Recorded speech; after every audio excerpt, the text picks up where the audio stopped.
काल्याचं कीर्तन अतिशय महत्वाचं.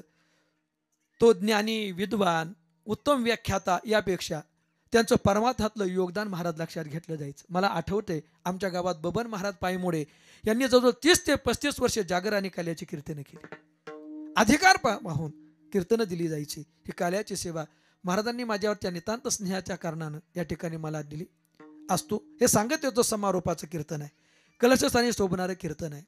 सोहळा हा 1.5 दिवसाचा, 2.5 दिवसाचा, 7.5 दिवसाचा, 5.5 दिवसाचा, 11 दिवसाचा, 20 दिवसाचा, महिन्याचा, 6 महिन्याचा, किती दिवसाचा चालतो. पण वारकरी संप्रदायाचा नियम त्याची सांगता मात्र काल्याच्याच कीर्तनानं. विठ्ठल विठ्ठल. भागवत कथा, रामकथा, संतचरित्र, शिवपुराण हे अलीकडच्या काळामध्ये आपल्याकडे आलं. पूर्वी काळी हे नव्हतं. भागवत सांगणारे ब्राह्मण समाजातील काही महात्मे ठराविक लोक होते, त्याला एवढं व्यापक असं स्वरूप दिलं जात नव्हतं. अलीकडच्या काळामध्ये कथा वाढल्या. यूपी, बिहार, उत्तर भारतामध्ये हे कथेचे कार्यक्रम होतात, पण त्याची सांगता तिथं काल्याच्या कीर्तनानं होत नाही. पण आपल्याकडं मात्र कोणती कथा जरी केली कोणत्याही बुवानं तरी सांगता मात्र काल्याच्या कीर्तनानंच होते. हे काल्याच्या कीर्तनाचं वैभव आहे. का काल्याचं कीर्तन? मग एरवीच्या कीर्तनांना महत्त्व नाही का? महत्त्व आहेच. एरवीच्या कीर्तनांनाही महत्त्व आहे, पण काल्याचं कीर्तन हे सांगत याचं समारोपाचं कीर्तन आहे, प्रसादाचं कीर्तन आहे. म्हणून काल्याच्या कीर्तनाला वारकरी संप्रदायानं विशेष असं महत्त्व दिलं. हे अनेक वेळेला आपण ऐकलेलं आहे. तसा सगळी कीर्तनं नियमातलीच असतात. आम्ही सांगतो की 3 कीर्तनं नियमातली आहेत, म्हणजे बाकीच्या कीर्तनासाठी नियम नाहीत काय? बाकीच्या कीर्तनासाठी सुद्धा नियमच आहेत. कदाचित हा स्वैराचार पुढच्या काळात बोकाळणार आहे. हे नाथ महाराजांनी 500 वर्षापूर्वी ओळखलंच होतं. म्हणून कीर्तनाचे नियम त्यांनी त्याच वेळेला सांगून ठेवले. म्हणजे कीर्तन नियमातच असावं. कोणत्या नियमात? जेणेकरून मूर्ती ठसावी अंतरी श्री हरीची, ऐशी कीर्तन मर्यादा आहे संतांच्या घराची. हा नियम आहे. भक्ती ज्ञान विरहित इतरा गोष्टी न कराव्या, प्रेम भरे वैराग्याच्या युक्ती विवराव्या. कीर्तन असं असलं पाहिजे. भक्ती, ज्ञान, वैराग्य, स्तुती, चर्चा करायची असेल देवाची करावी, संतांची करावी, महात्म्यांची करावी. उगच तारखा वाढवायच्यात म्हणून नको त्या नालायकांची करायची नाही करायची. निंदा अथवा स्तुती करावी देवाची, कीर्ती मानवाची वानू नये. विठ्ठल विठ्ठल. हे कीर्तनासाठी केलेले नियमच आहेत. परंतु काल्याच्या कीर्तनाला विशेष महत्त्व दिलं.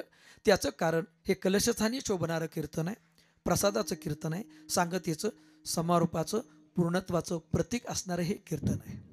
आम्ही 3 प्रकारचा काला नेहमी सांगतो ना.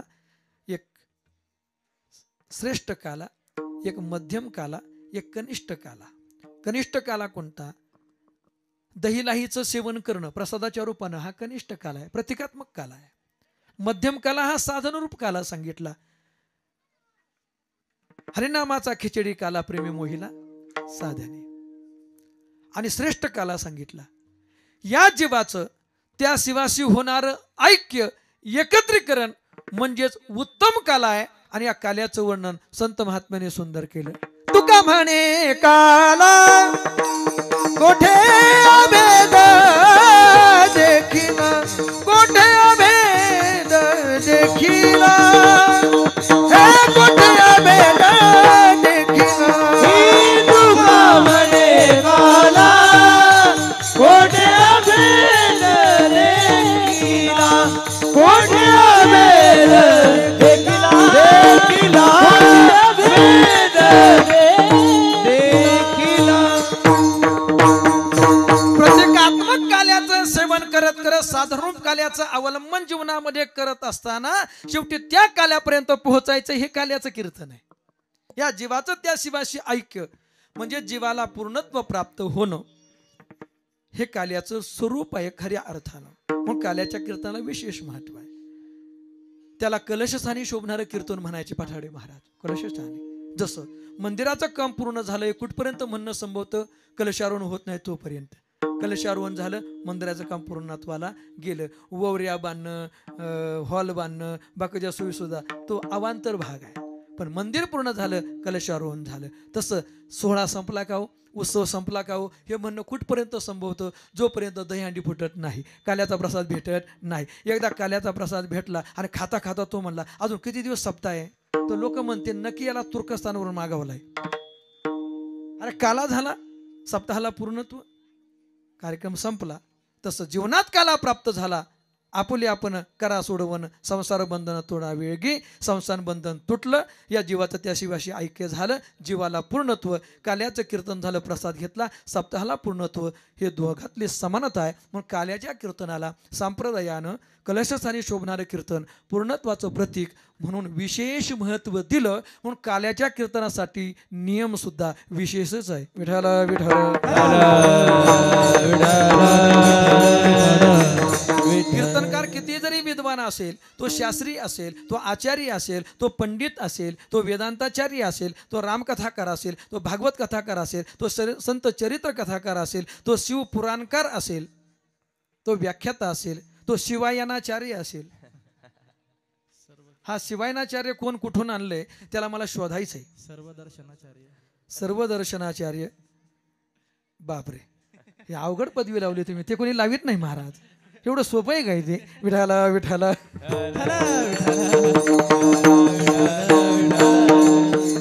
आणि अलीकडच्या काळातली सगळ्यात सोपी पदवी समाज प्रबोधनकार.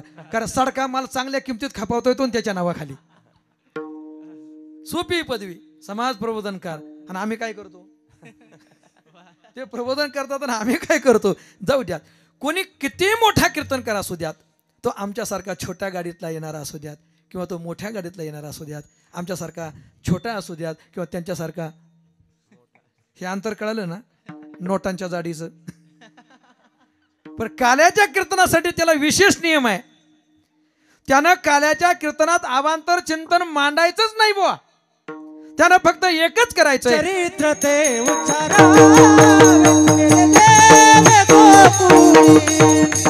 केले देवे गोकुळी, केले देवे गोकुळी.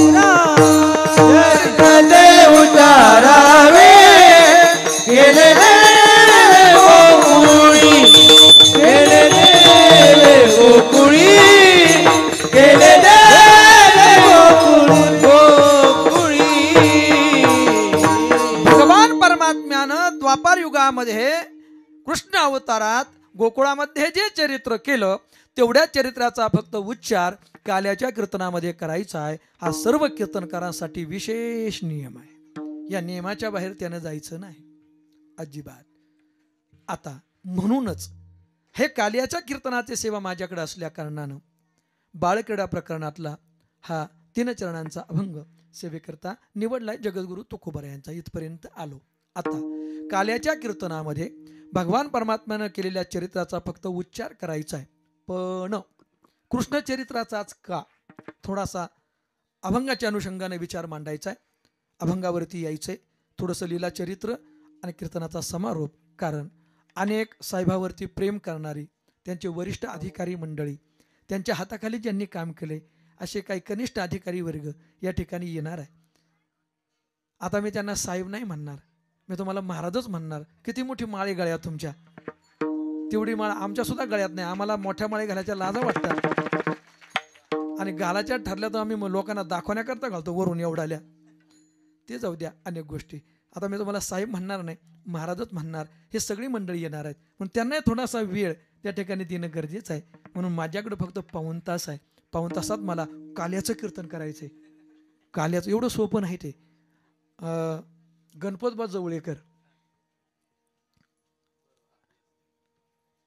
खूप अगदी अभ्यासू व्यक्तिमत्व, ज्यांनी ऐकलं असेल त्यांचं, गणपतबांचं ज्यांनी ऐकलं असेल, तुम्ही ऐकलं असेल, हा क्या बात आहे. ते म्हणायचे काल्याचं कीर्तन करायचं म्हटलं ना तर बोला किमान 4 तास पाहिजेत.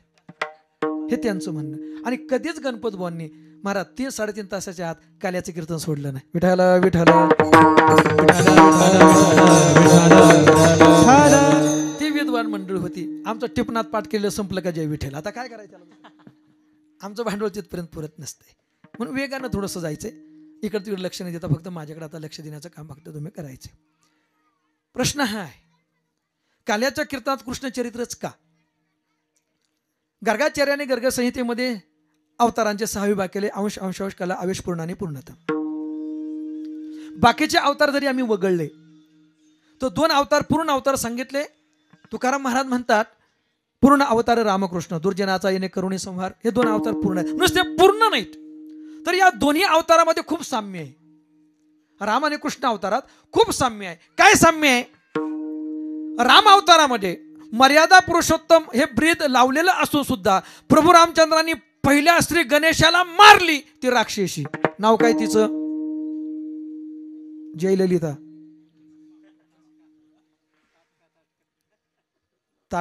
ताडका मारली. आणि कृष्ण अवतारामध्ये भगवान परमात्म्यानं श्री गणेशाला एक राक्षसीनच मारली. तिचं नाव पुतना. एके त्राटिका वधिली, एके पुतना शोषिली. हे दोन्ही अवतारातलं साम्य आहे. चला पुढचं. एकानं माणसं मिळाली नाही म्हणून, म्हणजे शहाणी माणसं नाही मिळाली म्हणून माकडं गोळा केली, कारण ती प्रामाणिक असतात असं त्यांचं मत होतं, माझं नाही. आणि कृष्ण अवतारात त्यानं पोरं गोळा केली, पण ती माकडासारखीच. माकडात आणि पोरात काय फरक आहे असं आपण म्हणतो. हे दोन्ही अवतारातलं साम्य आहे. एके मिळविली माकडे, एके गोपाळ सवंगडे. एक अयोध्येचा राजा आहे, दुसरा द्वारकेचा सम्राट आहे. हे दोन्ही अवतारातलं साम्य आहे. मग राम आणि कृष्ण या दोन्ही अवतारामध्ये एवढं जर साम्य आहे, तर काल्याच्या कीर्तनामध्ये कृष्ण चरित्राचा उच्चार का, याचा थोडंसं चिंतन पाहून अभंगामध्ये प्रवेश आपल्याला करायचा आहे. राम आणि कृष्ण अवतार हे पूर्ण अवतार आहेत खरे, पण कृष्ण अवतार हा परिपूर्णतम अवतार आहे. परिपूर्णतम साक्षात श्रीकृष्णो नान्येवहि एक कार्यार्थमागत्यं कोटी कार्यांचकार. राम अवतार हा पूर्ण अवतार आहे, पण श्रीकृष्ण अवतार हा परिपूर्ण अवतार आहे. म्हणून पूर्ण आणि परिपूर्णतम याच्यात फरक काय? राम अवतार पूर्ण अवतार आहे, पण राम अवतारामध्ये काही वैगुण्य आहेत, ते वैगुण्य कृष्ण अवतारात नव्हती, म्हणून तो परिपूर्णतम आहे. थोडंसं चिंतन याच्याकरता.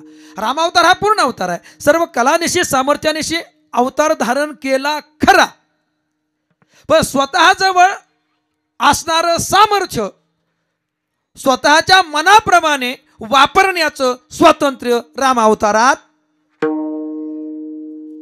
भक्ताची मनोकामना पूर्ण करण्याची इच्छा झाली, पण स्वतःच्या मनानं स्वातंत्र्यानं ते करता आली नाही. हे राम अवतारातलं वैगुण्य आहे. सामर्थ्य आहे, पण सामर्थ्य वापरण्याचं स्वातंत्र्य नाही. सामर्थ्यासह सामर्थ्य वापरण्याचं स्वातंत्र्याचं जिथं एकत्रीकरण झालेलं आहे, तो कृष्ण अवतार आहे. विठाला विठाला. याच्यापेक्षा पुढे सांगू, सामर्थ्य आहे पण निर्णयाचं स्वातंत्र्य नाही, तो राम अवतार आहे.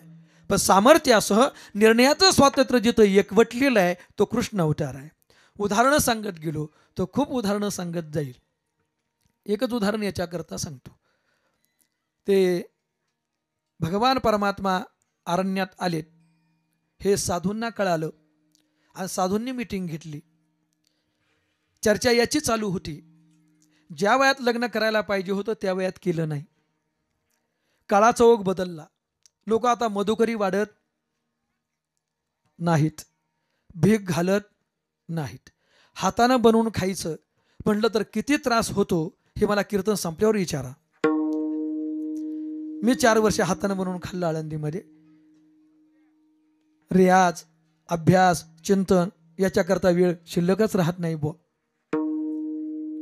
बरं, आता निदान भोजनाच्या व्यवसायासाठी लग्न करावं म्हटलं तर ज्या वयात करायचं त्यावेळेला केलं नाही. आता दाढी जटा पांढऱ्या झाल्या, या वयात कोण देणार आहे? आहे त्यांची पंचायत आहे, आहे त्यांची पंचायत आहे. ते लांब लांब चालले आमच्याकडचे, तुमच्याकडचं मला माहीत नाही, मी पहिल्यांदाच आलो. तसं गाडावर येऊन गेलो दर्शनाला, पण इकडं आमच्याकडे लांब लांब चालले लोक, कर्नाटक, आंध्रा तिकडं चालले. तिकडून आणल्या पण डाब्यावरूनच पळून गेल्या, परत तशा नाही गेल्या, घातलेलं सगळं गबाळ घेऊन गेल्या पुन्हा. अरे त्यावेळेला करायचं त्यावेळेला केलं नाही, आता वय निघून गेलं, कोण देईल मुलगी आपल्याला? बायको असती तर स्वयंपाक पाण्याची व्यवस्था झाली असती, जेवणा खावण्याची व्यवस्था झाली असती, जरी झाला संन्यासी तरी मध्यान्नाशी तोंडवासी. आता बरं झालंय, संधी चालून आली. म्हणले कसली? ऐकलंय म्हटले आम्ही, ऐकलंय. देवाने एक दगडाला पाय लावला, दगडाची बाई. किती सोपं झालं आता. लई दगडी डोंगराला आहेत ना आपल्या, आपापल्या मापाचा घ्यायचा, जायचं, देवाला सांगायचं लाव पाय, लावला पाय, झाली बाय, झाली बाय. देव म्हणल आता झाली ना बाय, घरा घेऊन जाय. सोपं झालं. देवासमोर पाणी ग्रहण करायचं, यायचं निघून. उचलले दगडी, निघाले. चालत चालत चालत सकाळची वेळ, सूर्योदय झालेला आहे. भगवान परमात्म्याचा अन्निक आटोपलेला आहे. भगवान परमात्मा एका शिळेवरती बसलेत. सूर्याची कोवळी किरण म्हणजे भगवान परमात्म्याच्या मुखमंडलावर पडलेली आहेत. हे रस्त्यानं जाताना यांचा एकच मंत्र काय? देवाकडे जायचंय आणि एवढंच मागणं मागायचे काय? दगडाच्या बायका करून द्या, दगडाच्या बायका करून द्या, दगडाच्या बायका करून द्या. हेच चिंतन रस्त्यानं चालू आहे. ज्यावेळेला सगळे साधू आले, देवाच्या समोर उभे राहिले, देवाचं ते अप्रतिम लावण्य पाहिलं. ते काय विचारावं बा.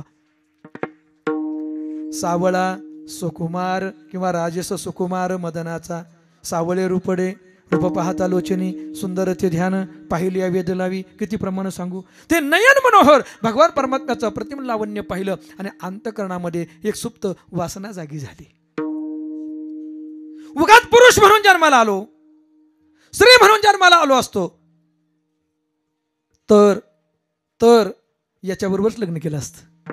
किती देखणं आहे, किती सुंदर आहे बघ. अंतरीचे 10वे स्वभावे बाहेरी, जे अंतकरणात होतं ते मुखावाटे बाहेर पडू लागलं. दगडाच्या बायका करून द्या असे म्हणणारे हे सगळे साधू देवाचं लावण्य सौंदर्य, अनुपम सौंदर्य बघितलं आणि वाक्यात बदल झाला. आम्हाला बायका, दगडाच्या बायका करून द्या म्हणणारे म्हणू लागले आम्हाला बायका करून घ्या.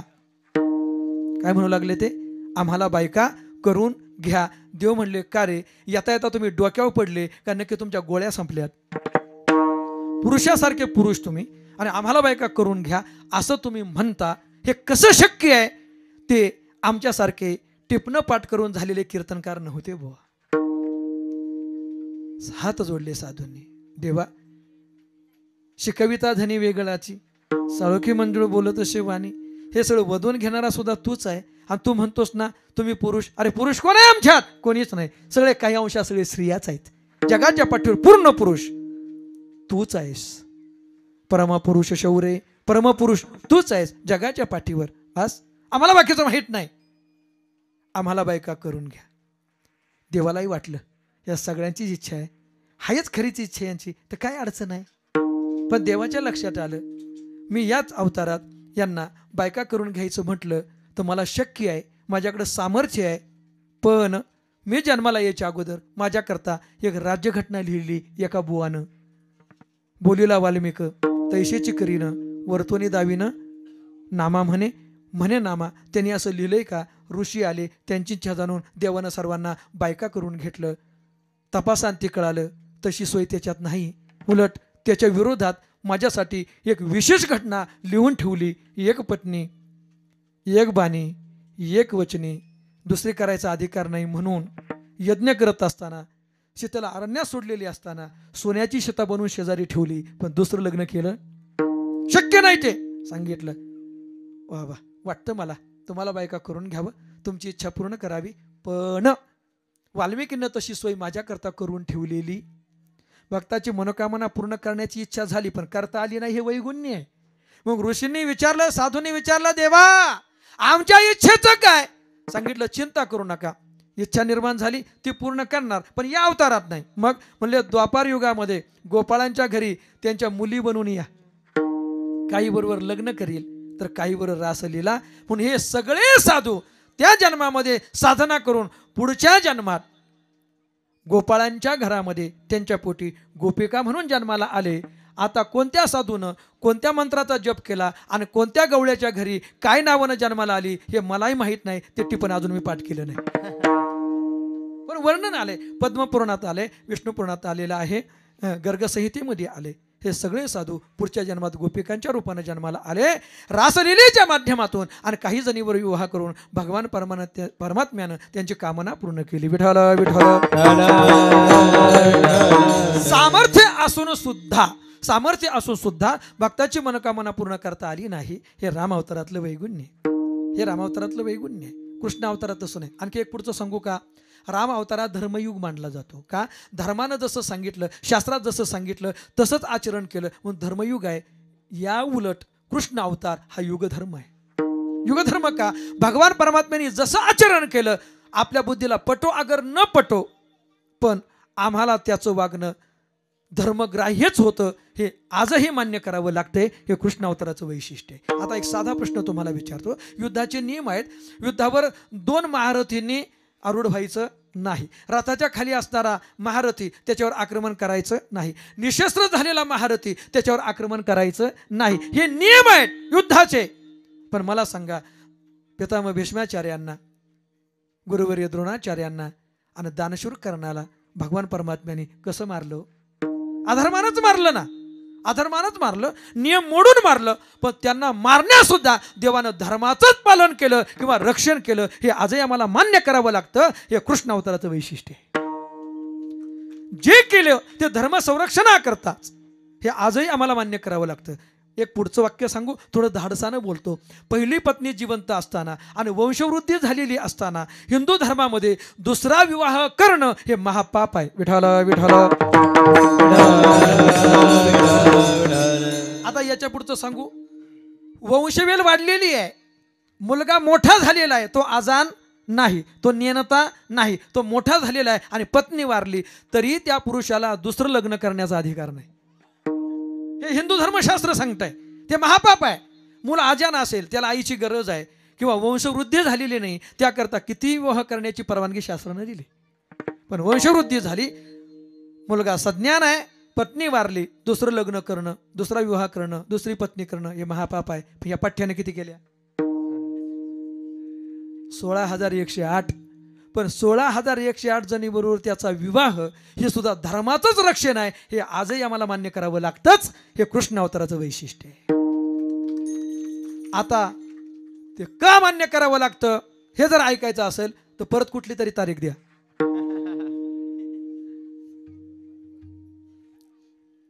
त्यांनी विनंती केली, देवा एवढे दिवस राक्षसाच्या बंदिवासात राहिलो, आम्ही चारित्र्य संपन्न आहोत, हे लोक आमच्यावर कसा विश्वास ठेवतील?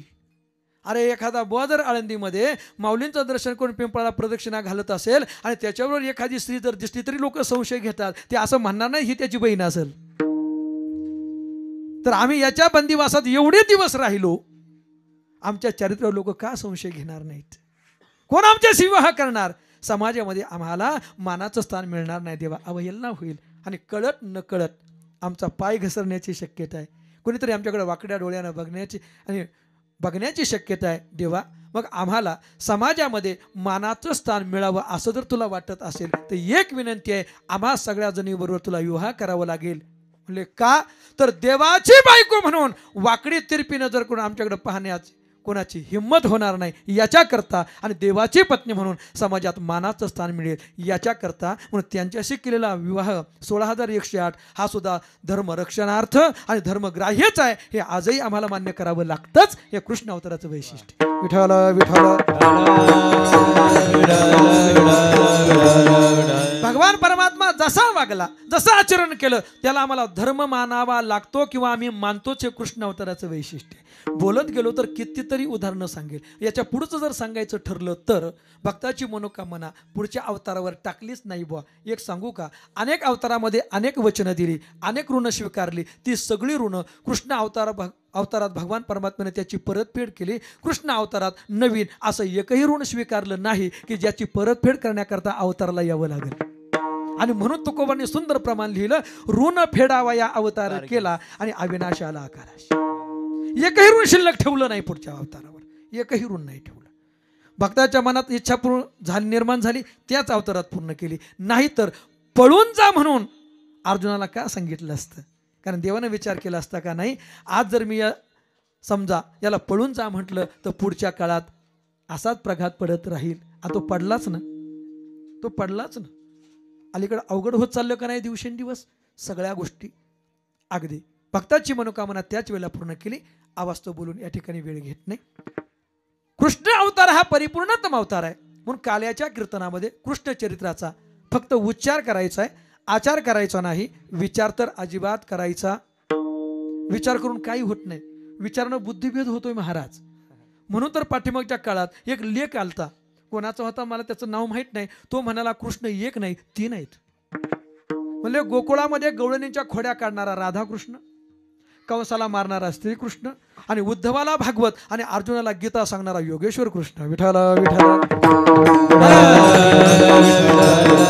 जो अर्जुनाला श्रीमद भगवद्गीतेसारखं तत्वज्ञान शास्त्राचं वर्णन करून सांगतो, उद्धवाला श्रीमद भागवत सांगतो, तो लहान असताना गोकुळामध्ये गोपिकांच्या खोड्या काढत असेल, हे बुद्धीला पटत नाही म्हणतात. हे परस्पर विरोधी आहे, नाहीच पटत बुवा. परस्पर विरोधी आचरण कृष्ण अवतारामध्ये आपल्याला पाहायला मिळेल. विचार करायचा नाही, बुद्धिभेद होतो.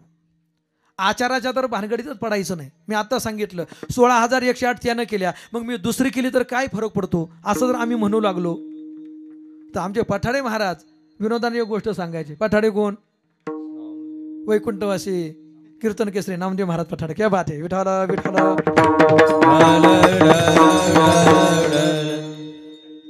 पठाडे महाराज म्हणायचे, आचरण करायचं ठरलं तुम्हाला तर फक्त त्याच्या बायका नाही बघायच्या, भगवान परमात्म्याचा प्रपंच बघायचा. मी एक वाक्य थोडंसं धाडसानं बोलू का? ही प्रभू रामचंद्रांची भूमी आहे. प्रभू रामचंद्रांच्या चरणस्पर्शानं पावन पवित्र झालेली भूमी आहे.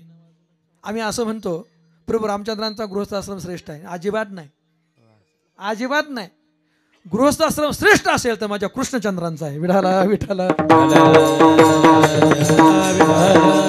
पत्नीनं पतीबद्दल गारहाणं केलं नाही, हे सीता मातेचं पातिव्रत्य आहे.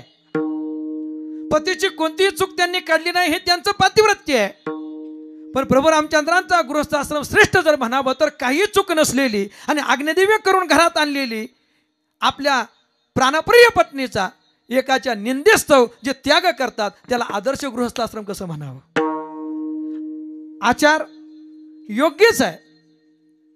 एक पती धर्म आणि राजधर्म या दोन्हीपैकी काय स्वीकारायचं असा जर विचार राजा समोर आला तर त्यानं पतिधर्मापेक्षा राजधर्माचाच विचार अगोदर केला पाहिजे, हे आम्हाला मान्य आहे. पण आदर्श गृहस्थाश्रम म्हणून चूक नसलेल्या पत्नीला वनवासात पाठवणं हे कितपत आदर्शत्वाचं लक्षण आहे, हा विचार आहे. दुःख दुःख भोगावं लागलं, आपल्या सर्वांना ज्ञात आहे. याच्या पुढे जाऊन सांगू, 16,108 बायका केल्या, पण एका बाईनं कुठंतरी तक्रार केली पोलीस स्टेशनला जाऊन. असं ऐकायला भेटतं काय? मला अमुक नाही तमुक नाही, हे मिळालं नाही ते मिळालं नाही, अशी तक्रार कधी ऐकायला भेटली का? 16,108 केल्या, पण एका बायकोने कधी तक्रार केली नाही. आमची एकच आहे, तिची तक्रार थांबली नाही. आता तुमचं कशाला सांगू, आम्ही तुमच्यातच आहे ना. विठाला विठाला.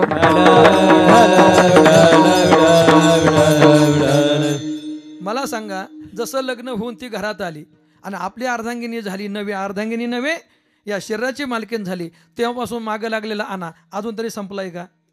मला इकडून जाता जाता एखादा फोन येण्याची शक्यता आहे, हे आणा म्हणून. डाळ आणा, गुळ आणा, शेंगदाणा आणा, हिटर आणा, गिजर आणा, फ्रीज आणा, टू व्हीलर आणा, फोर व्हीलर आणा, LCD आणा, सगळं आणा आणा आणा. आणून आणून आणून याचे गुडघे दुखायला लागले, हात थरथर कापायला लागले, चष्मा लागला, मन डुगडुगे हालायला लागली. तरी म्हातारीचा आणा संपत गेलीच अगोदर. तर सुतळी आणा, बांबू आणा, ते पण आणच ना पुन्हा. अवघडची का नाही? आमचे पठाडे महाराज विनोदांना सांगायचे, आयुष्यभराचे संस्कार दोन्ही म्हातारीवर पडतात आणि म्हातारपणात दोघांच्या माना हालू लागल्या ना, त्या सुद्धा आयुष्यभराच्या संस्कारांना तसेच हालतात. म्हातारीची मान म्हातारपणात जर हल्लीच तर ती अशीच हलते, आणा. आणि म्हाताऱ्याची मान म्हातारपणात हल्लीच तर ती अशी हलते, म्हातारी नको आता बास ना, नवदी पार केली ना, राहिलेला आणा पुढच्या जन्मात. म्हणजे पुढच्या जन्मात कसं काय? म्हणजे वडाला फेरे घालताना तू नवसच केलाय ना, 7 जन्मात हाच मिळू दे, राहिलेला आणा पुढच्या जन्मात बघू. अवघड आहे. एका पत्नीची तक्रार संपत नाही बा. 16,108 केल्या, कोणी कधी तक्रार केली नाही, आपण त्याचा विचार करायचा नाही. तुमच्याकडे आहे का नाही मला माहित नाही, पण आमच्याकडे एक प्रकार आहे. शक्यतो भजनी मंडळातले बरेचसे सदस्य शंकर सोसायटीचे आहेत. मी एका गावात बोललो असं विनोदानं, दारू गांजा मत पिवर अकल गुंग हो जाती है, अपने पल्लों का दामा खर्च कर मुँह में मिट्टी आती है. कीर्तन संपल्यानंतर मी बारीक होतो त्यावेळेला, म्हणजे निर्भीड नव्हतो, घाबरत घाबरत कीर्तन करायचो. मला त्यांनी गाठलं ना, मला घेतलं बाजूला. काय बुवा का हो, कधीपासून कीर्तन करता? झाले 2 वर्ष. तरीच वाटलंच म्हणजे ते काय सांगितलं तुम्ही कीर्तनात? काय दारू गांजाचं काय सांगितलं? म्हणलं काय चुकलं? चुकलंच. म्हणलं व्यसन कोण म्हणतं असं? मग भानगड काय नेमकी? तुम्हाला कसं कळत नाही? दारूचा विषय वेगळा आहे, तंबाखूचा विषय वेगळा आहे, गुटख्याचा विषय वेगळा आहे, पण गांजाचा विषय वेगळा आहे. म्हणजे वेगळा काय? आम्ही त्र्यंबकेश्वरच्या परिसरात राहणारी मंडळी आहेत. तो शंकरजी का प्याला आहे? काय आहे तो? शंकरजी का प्याला. जो नको हा कैलास रिटर्न आहे. कैलासात जाऊन बघून आला शंकरजी का प्याला आहे. अरे मी म्हणतो ते खरंही असेल, पण भगवान शंकरानं गांजा ओढला एवढंच कसं ध्यानात ठेवलं? हजारो मेट्रिक टन विष समुद्र मंथनातून निघालं. जगाच्या कल्याणाकरता एकट्याने कंठात धारण केलं. तू एक इंड्रेची बाटली पचून पहा, आयुष्यभर गांजा पुरवायला अख्खी पाकिट घेऊन जा. आम्ही तेवढंच पाहतो. अरे साधू महात्मे ते सेवन कशासाठी करतात? की आपलं मन विचलित होऊ नये म्हणून.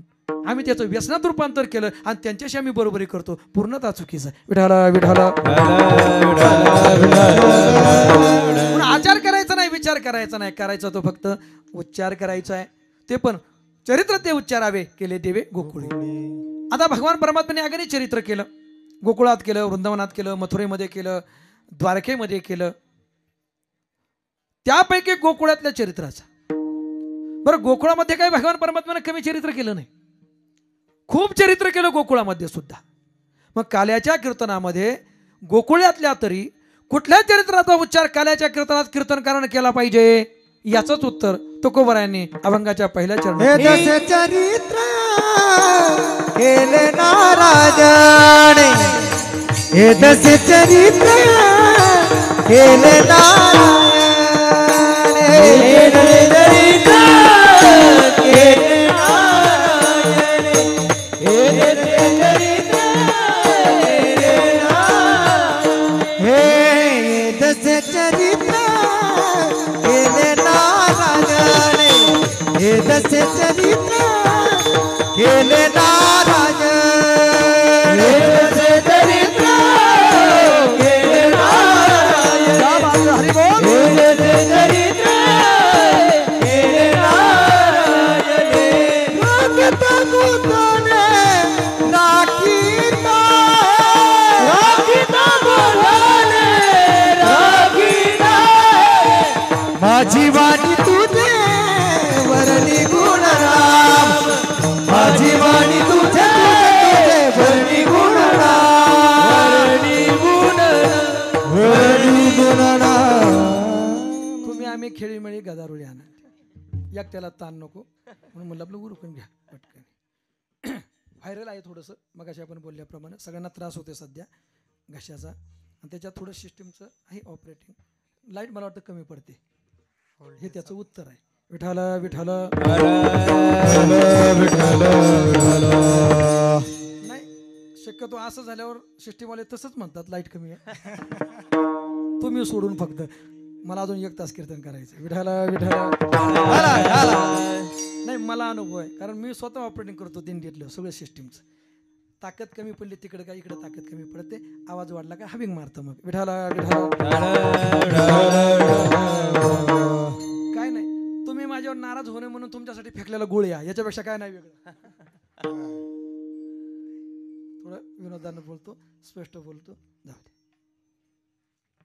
गोकुळातला तरी कुठल्या चरित्राचा उच्चार करायचा आहे? काल्याच्या कीर्तनात म्हणले गायी चारत असताना आणि रांगत असताना भगवान परमात्म्याने जे चरित्र केलं त्या चरित्राचा उच्चार काल्याच्या कीर्तनात करायचा आहे. आता इथून पुढे सुरुवात केली तर खूप वेळ जाईल, फक्त वेगानं जातो.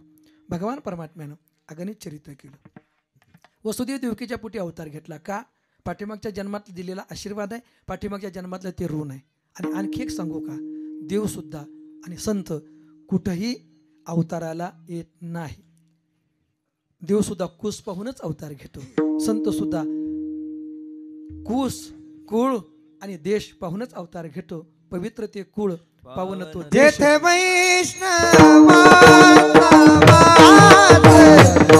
धन्य भूमी पुण्य देश, धन्य भूमी पुण्य देश, धन्य भूमी पुण्य देश,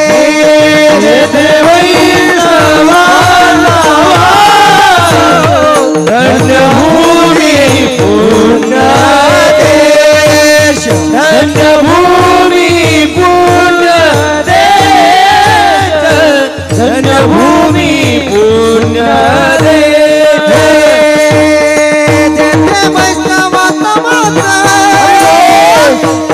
धन्यभूमी पुण्यात धन्यभूमी पुण्यात धन्यभूमी पुण्यात पुण्यात जावयासाठी टाळ्या वाजवा ना एकदा असं जरा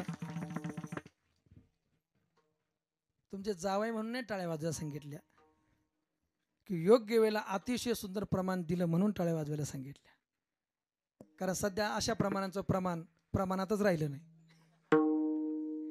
अवघड होत चाललं कुठेही अवतारला येत नाही एक वाक्य बोलू का थोडस विषयांतर करतो लोक म्हणतात मास्तरचं पोरग मास्तरच होईल असं सांगता येत नाही PSIचा मुलगा PSIच होईल असं सांगता येत नाही महाराजाचा पोरगा महाराजच होईल असं सांगता येत नाही पण याच्यापेक्षा पुढचं सांगतो मास्तरचं पोरग मास्तर होईल PSIचं पोरग PSI होईल पण PSIचं पोरग महाराजच होईल हे सांगताच यायचं नाही काय होतं पवित्र ते कुळ पावन तो देश मग जेथे हरीचे दास जन्म घेते हे कुळ पवित्र आहे आईची कुस पवित्र आहे वडिलांचं चारित्र्य पवित्र आहे आणि म्हणून त्यांच्या पोटी हरिभक्ती परायण आदरणीय पवन महाराजांसारखा एखादा हरिभक्त पुत्र जन्माला येतो कदाचित आई वडिलांचंच नाही यांच्या पाठीमागच्या कितीतरी पिढ्यांचं ते पुण्य असलं पाहिजे विठ्ठल विठ्ठल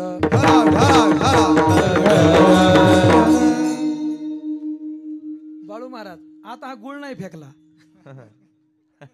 परत लोक डोकं लावते तारखेसाठी चाललं का काय हे सत्य आहे आणि सत्य कधी नाकारता येत नसतं वसुदेव देवकीच्या पोटी भगवान परमात्म्याने अवतार घेतला पण यशोदा आणि नंदाचं सुद्धा काहीतरी पुण्य होतच आणि त्यांना दिलेल्या वचनाकरता भगवान परमात्मा 11 वर्षाकरता 11.25 वर्षाकरता मथुरेतून गोकुळाला गेला सर्व कथाभाग सांगत बसत नाही भगवान परमात्म्याचा अवतार अयोनी संभव या पद्धतीनं देवाना केलेल्या सूचनेनुसार वसुदेवानं त्यांना गोकुळामध्ये नेऊन पोचतं केलं हळूहळू भगवान परमात्मा लहानाचे मोठे होऊ लागले थोडंसं चरित्र वेळ मिळालं तर बघू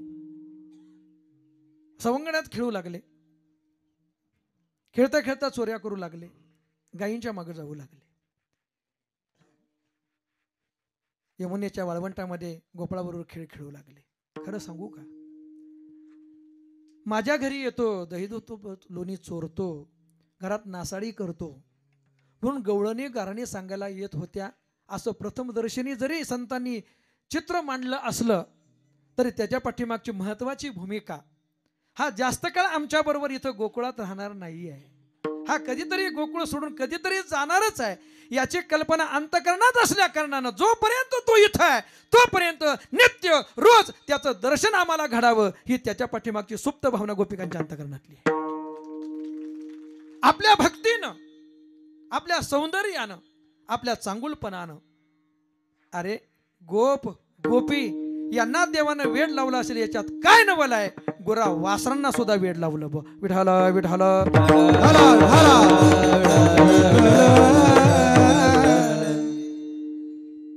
भगवान परमात्म्याचं प्रागट्य आणि हातातला निष्ठून गेला कंसाला कळालं अनेक असुर पाठवले पण माभळबड सोडला तर एकही परत माघारी आला नाही काग बगारी ठा मारिले बाळपणी अवघी दैत्य खाणी बुडविली कंसाने मिटिंग घेतली काय केलं पाहिजे रे मला तर कळलंय तो कुठं आहे कोणाकडं आहे त्याचं नाव गाव सगळं काही कसाच मरत नाही तो काय केलं पाहिजे मंत्री हुशार होते महाराज शत्रू आपल्या स्वस्थानी आहे आपल्या गल्लीत मरतुकडं कुत्रं सुद्धा दुसऱ्या कुत्र्याला येऊ देत नाही तो त्याच्या स्वस्थानी असल्यामुळे त्याचं बळ आहे एक काम करा ना काय त्याला आपल्याकडे बोलू ना आपल्या गावात आणून मग त्याचा काटा काढू जसा लालबहादूर शास्त्रींना तिकडं नेलं आणि नंतर अन्नात विष घातलं विठाला विठाला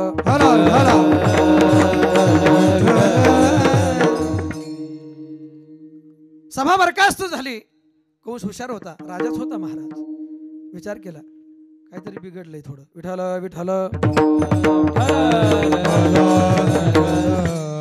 येईल कसा तो फक्त मी या म्हणून तो येणार आहे का माझ्या बोलण्यावर त्याचा विश्वास बसेल काय तर असे व्यक्तिमत्व पाठवलं पाहिजे त्यांना आणण्याकरता की जरी माझ्यावर नसेल तरी जो आणायला जाईल त्याच्यावर विश्वास बसला पाहिजे म्हणून विचारांत ते पात्र निवडलं. त्या पात्राचं नाव सर्वांना ज्ञात आहे. त्या पात्राचं नाव आहे अक्रूर. विठ्ठल विठ्ठल. आता काय करा, फक्त एकाच पाखवाजाला थाप द्या.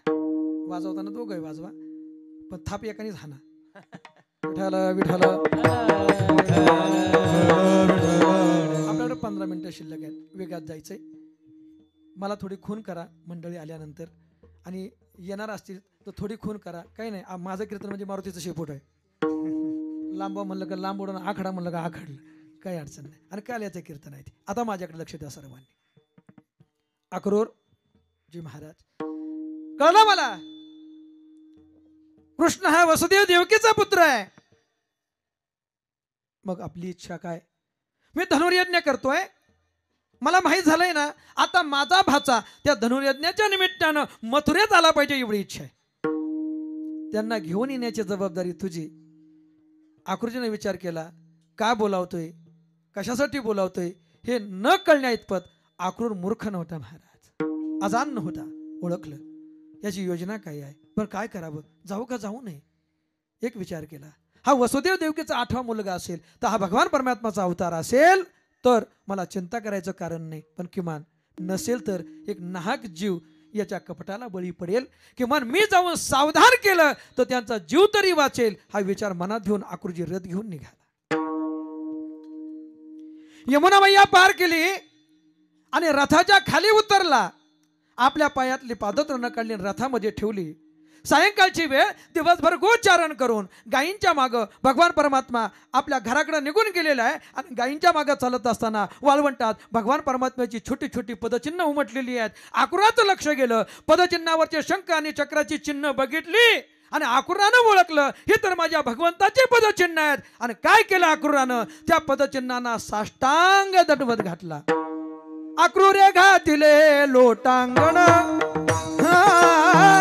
अक्रूर घातिले लोटांगण, हे अक्रूर घातिले लोटांगण, अक्रूर घातिले लोटांगण. गायीच्या मागे श्रीकृष्ण पाऊले, गायीच्या मागे श्रीकृष्ण पाऊले, अक्रूर घातिले लोटांगण, अक्रूर घातिले लोटांगण.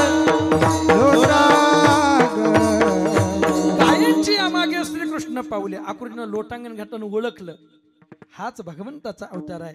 निश्चिंत मनाने निघाले. सायंकाळची वेळ. अक्रूरजीला गोकुळामध्ये कुणीही ओळखत नव्हतं.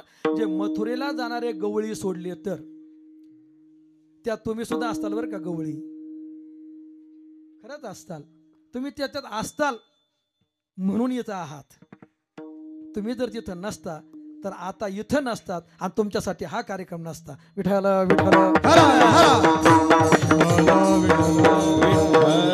आपण सगळेच होतो त्यावेळेला, कुठं ना कुठं तरी देवाच्या भगवंताच्या संपर्कात आपण आलोच. म्हणून आजही संपर्कात आहे. तिथं नसतो तर आताही नसतो, हे लक्षात घ्या. नंदराजांना कळालं, धावतच झाले. भगवान परमात्मा गोधोन करण्याकरता गेलेत बलराम दादांसहित. आणि वाड्यामध्ये प्रवेश करत असताना घोडे सोडून बांधले वगैरे, आणि मनात विचार करतात, मी तर पहिल्यांदाच आलोय. मी नात्याने त्याचा चुलता आहे, वसुदेवाचा सल्लागार आहे, मुख्य सल्लागार आहे. पण नात्याने मी त्याचा चुलता आहे. तो जर देव असेल तर बरोबर मला ओळखल, मी त्याचा चुलता आहे. आणि तो जर देवाचा अवतार जर नसेल तर तो मला ओळखणार नाही. ओळखेल का तो? खरं तो असेल का 8वा वसुदेव देवकीच्या पोटी जन्माला आलेला? मनात विचारांचं काहूर आहे. आतमध्ये आले आणि एवढ्यामध्ये हातात भरलेलं दूध पात्र घेऊन भगवान परमात्मा समोर येऊ. अक्रूरांना पाहिलं, कधीच यापूर्वी पाहिलेलं नव्हतं, पण पाहिल्यावर ओळखलं, हे तर माझ्या बाबांचे सल्लागार आणि बंधू आहेत. हातातलं दूध पात्र बाजूला ठेवलं, वाकून प्रणाम केला आणि उभं राहून विचारतात, काकाश्री आपण कसे आहात? काकाश्री यानं तो ओळखलं मला, न सांगता कळू येते, तुम्हा कळू येते अंतर. हा देवच आहे, ओळखलं. निश्चिंत झाले. रात्रीची जेवण झाल्यानंतर एका कोपऱ्यामध्ये नंदबाबांना घेतलं अक्रूरानं आणि कंसाचा निरोप सांगितला.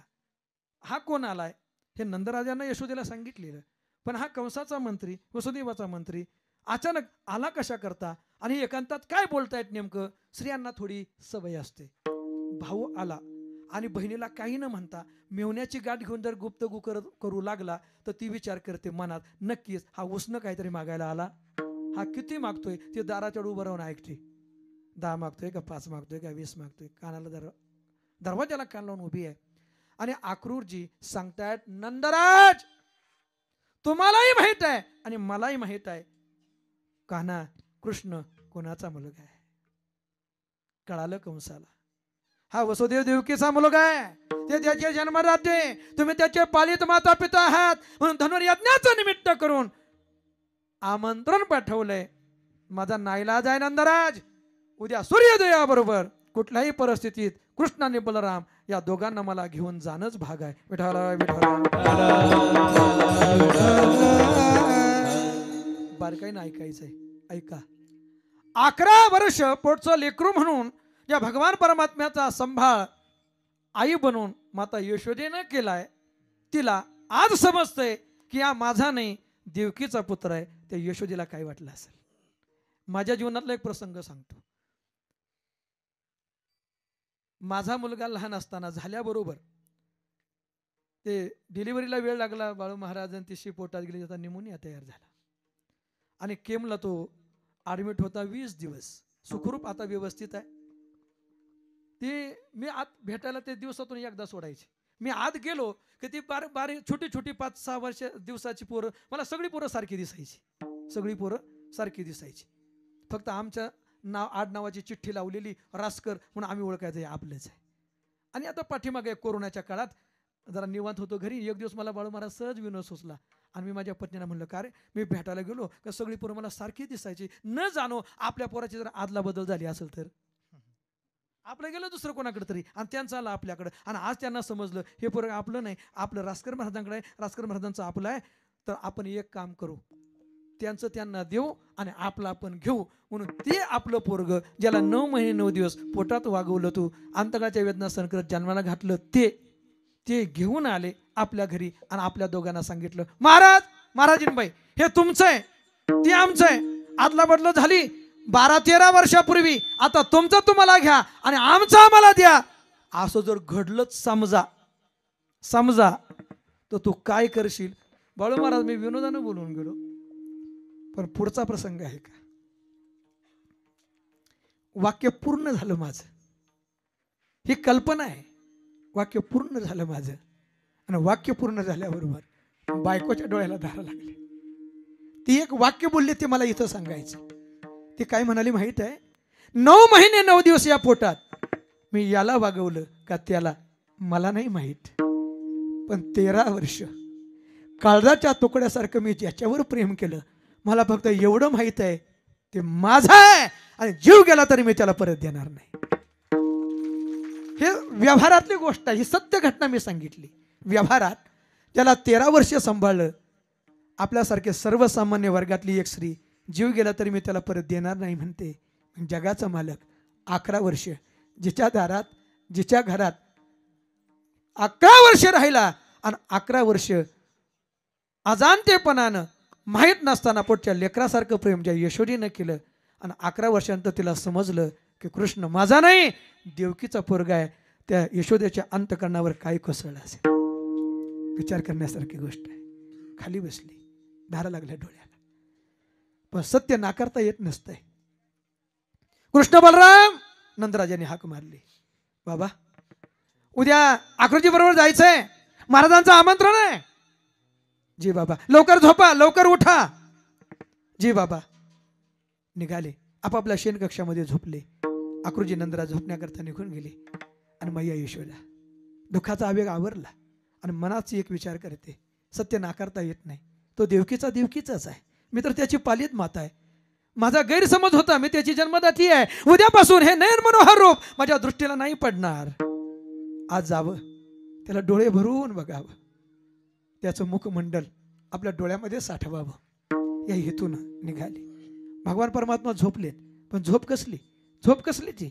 विचार करतात, उद्या जाणार मी, उद्या जाणार, पण ते जाणार ते परत कधी ना माघारी येण्याकरता. विठ्ठल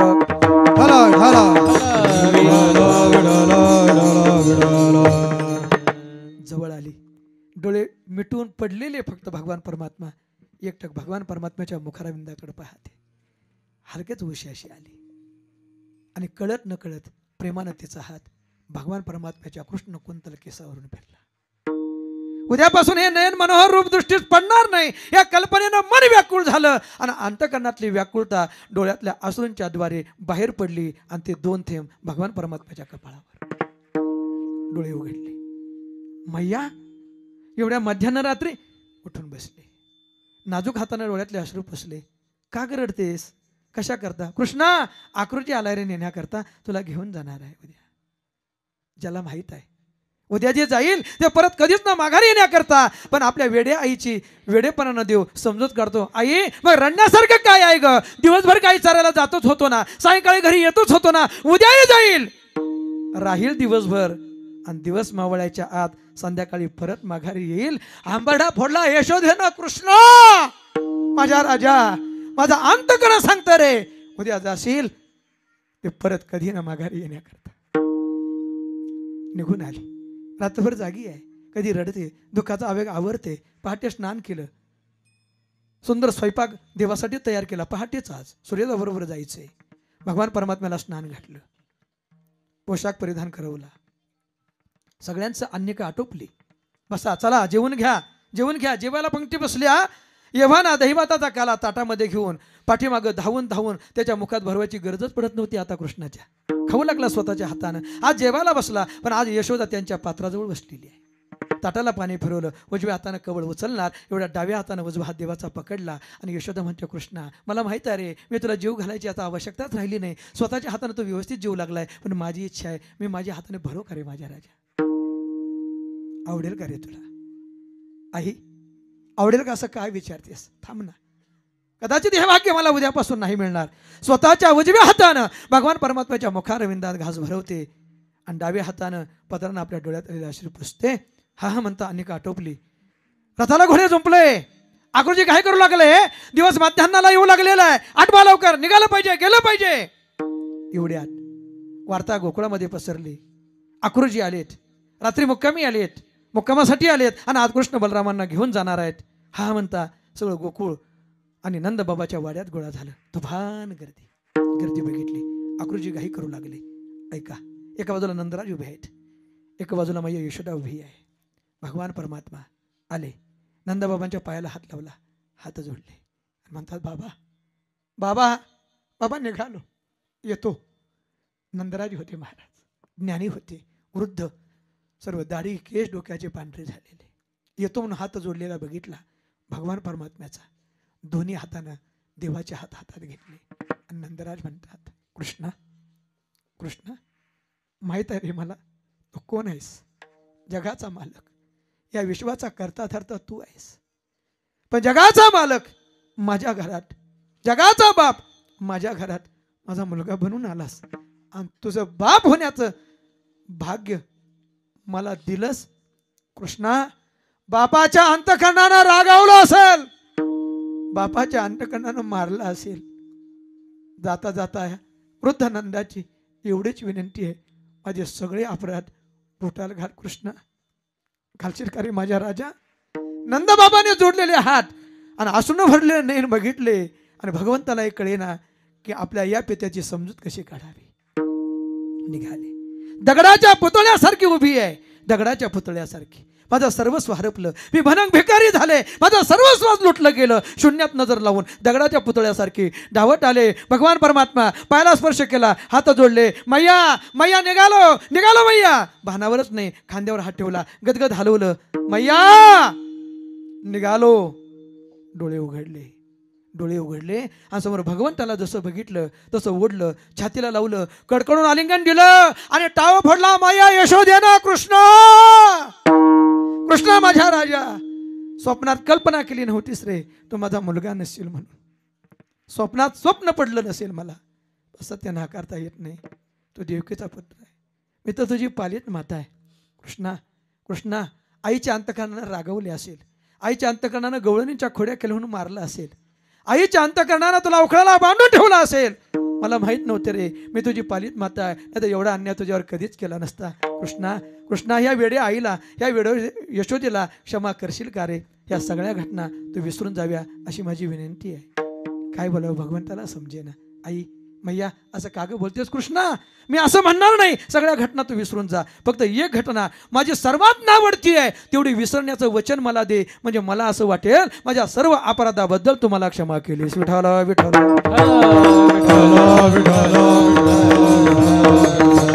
मैया अशी कोणती घटना आहे ती मी विसरावी असं तुला वाटते? एक दिवस घरातच चोरी केलीस बघ तू, मला खात्री पटली तू गवळींच्या खोड्या करतोस, चोऱ्या करतोस, म्हणून एक दिवस मी तुला उखळाला बांधला, उखळ ओढत ओढत घेऊन गेलास, 2 वृक्षांना उखळ अडकलं, वृक्ष उन्हळून पडले. कृष्णा त्यावेळेला त्या घटनेचं गांभीर्य मला नाही कळलं रे, पण आज मी विचार करते त्या झाडाच्या खाली तू सापडला असता, तुझं काही बरं वाईट झालं असतं आणि आज कळलं असतं की तुझी खरी आई तर देवकी आहे. आणि तिनं मला आज विचारलं असतं, का गे यशोदे माझं लेकरू आहे म्हणून अशी कृतज्ञपणानं वागलीस, असं निर्दयी हृदयानं वागले त्याच्याशी, तुझंच पोटचं असतं तर अशी वागली असतीस का? तर तिथेनं मला विचारलेल्या प्रश्नाचं मी काय उत्तर दिलं असतं आज त्या घटनेचं गांभीर्य मला कळतंय. माझ्या जीवनातली सर्वात अप्रिय घटना विसरशील ना माझ्या राजा? देशील ना वचन मला की ही घटना तू तुझ्या आयुष्यातून काढून टाकशील, विसरून जाशील? घटनेची स्मृती झाली, भगवान परमात्म्याच्या डोळ्याला धारा लागल्या. देव म्हणतो, आई मैया मैया मी सगळ्या घटना विसरेल, पण तू म्हणते ती घटना माझ्या आयुष्यात मी कधीच विसरणार नाही. वाक्य पूर्ण झालं, टाहो फोडला. कृष्णा म्हणजे माझ्या अपराधाबद्दल तुम्हाला क्षमा नाही करणार? आता ऐका, हात जोडले. मैया मैया तुला क्षमा करण्याचा प्रश्न येतोच कुठं? तू जन्मदाती नसली तरी माझी पालित माता आहे, आईच आहेस, आणि लेकराकडून आईला क्षमा करण्याचा प्रश्न येतोच कुठं? मी घटना का विसरणार नाही त्याचं कारण आहे. खरं सांगू, करतुम अकर्तुम अन्यथा करतुम ताकद आहे माझी. जग हे माझ्या सूत्रसंचालनानं चालतंय, त्याचं संचालन माझ्यामुळं होतंय, माझ्याकडून होतंय. असा हा जगाचा मालक, करतुम अकर्तुम अन्यथा करतुम, ज्याच्यामध्ये सामर्थ्य आहे, तो जगाचा बाप मी, सर्व शक्तिमान. पण असा असो सुद्धा त्या सर्व शक्तिमान देवाला सुद्धा उखळाला बांधण्याचं सामर्थ्य या जगाच्या पाठीवर फक्त माझ्या मैया यशोदेतच आहे. सांग ना, ही घटना माझ्या आयुष्यात मी कशी विसरू? ही आई आहे, प्रेमसूत्र दोरी, नेते तिकडे जातो हरी. आईच्या प्रेमाची दोरी जर देवाला बांधू शकते तर यापेक्षा वेगळं बंधन कठीण दुसरं काय असू शकतं? मिठी मारली, मिठी मारली. अक्रूजी घाई करतायत, हनुवटीला हात लावला. कृष्ण एकच प्रश्न जाता जाता, तुझं राजा ऐश्वर मिळेल, आई वडील भेटतील, बंधू बांधव रक्ताच्या नात्याची सगळी भेटतील रे. मी तुझी आई असून सुद्धा तुझ्या आणि माझ्या रक्ताचा कोणताच संबंध नाही. एकच प्रश्न आहे, या नात्यांच्या गर्दीत, ह्या राजा ऐश्वर्यात कधीतरी तुला माझी आठवण येईल का रे राजा? की आजही गोकुळात माझ्या माघारी धावत, माझ्या पाठीमागे धावत दैवाताचा काला भरवणारी, खाऊ घालणारी माझी एक पालित माता यशोदा नावाची आजही माझी वाट पाहत गोकुळात जिवंत आहे. कृष्णा कधीतरी माझी आठवण येईल का रे राजा? मिठी मारली, गळ्याला मिठी मारली, हंबरडा फोडला भगवान परमात्म्यानं. आणि यशोदेच्या समाधानाकरता म्हणतात, आई तुला विसरता येणं तर शक्यच नाही बघ, पण तुझ्या समाधानाकरता एक सांगेल, भले मी यादव म्हणून नावारूपाला येईल, भले मी देवकी नंदन म्हणून नावारूपाला येईल, भले मी वसुदेव नंदन म्हणून नावारूपाला येईल, पण मैया ज्या ज्या वेळेला काना म्हणून माझा उल्लेख होईल त्या त्या वेळेला वसुदेव देवकीचा नाही तर नंद यशोदेचा काना म्हणून माझा उल्लेख होईल. निघाले, रथात बसले. आता सर्वात बिकट अवस्था झाली ती गोपिकांची. रथाला आडव्या झाल्या, रथ ओढून धरला. जाऊ नाही देत तुला, ए जाऊ द्या, माझं अवतार कार्य अजून बाकी आहे, नाही जाऊ देत. का रे? तुला भूत भविष्य वर्तमान सगळं काही कळतं. तुला माहीत होतं ना रे की एक दिवस मला हा गोकुळ सोडून निघून जायचंय.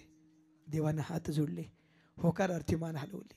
मग सांग ना, तुला जर हे माहीत होतं तर का संसाराची राखरांगोळी केलीस आमच्या? काय वेळ लावलास आम्हाला? अरे सगळ्यांना सोडलं, तुझ्यासाठी धावत आलो, तुझ्याशी एकरूप झालो, आणि आज आम्हाला सोडून निघालास.